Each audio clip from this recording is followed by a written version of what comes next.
On behalf of HackerOne and Carahsoft, we would like to welcome you to today's podcast, focused around attack resistance management strategy, where Will Capsio, Senior Sales Engineer, and Ed Zaleski, Senior Account Executive at HackerOne, will discuss how, through continuous testing and the security expertise of ethical hackers, agencies can identify critical security gaps and prioritize fixes for exploitable assets. So first, let's start off by defining a very common problem that we've seen over the years here at HackerOne. It's a problem that we've coined the attack resistance gap. The attack resistance gap is the difference between the software that you actually test and secure and software that is not tested or secured.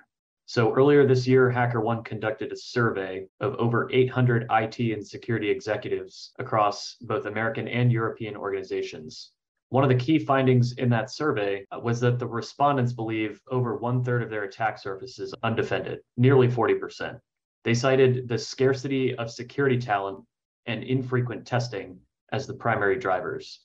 So on your screen there, you can see kind of the illustrated gap. I can tell you, as someone who's worked with HackerOne for a number of years, this is something very common in large organizations, usually enterprises or government agencies. Certainly, technical debt and a number of other factors play into the gap. We're going to get into exactly what makes up that gap in just a moment. So what is in the gap? If we can better understand the problem, we'll know how to fix it, right? So almost 20% of organizations believe that over half their attack surface is unknown or not observable, right? They don't know about it for a number of reasons that we'll get into, and they don't have any visibility into it. 44% of organizations stated that they're not totally confident that they can close that gap. They don't know how do you know the unknown, right? They don't know tools available. They don't know processes. They're kind of floundering for a solution here. And then finally, the third point here, the cyber skills shortage exacerbates their ability to protect the full attack surface, right? 80% of these respondents expressed that the skills and the job talent available to them is not enough. There's not enough experienced security talent out there. Certainly, we've all seen headlines. Certainly, I would say most people are probably aware of that issue.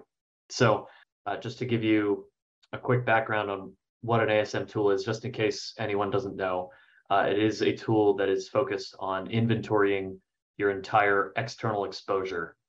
Every single asset that's publicly connected to the internet, even if it's firewalled off or something similar, just having the simple inventory of what your organization owns. It's often seen as kind of that starting point for security, right? Because if you don't know about what you need to protect, then how are you going to protect it? So why is the attack resistance gap created?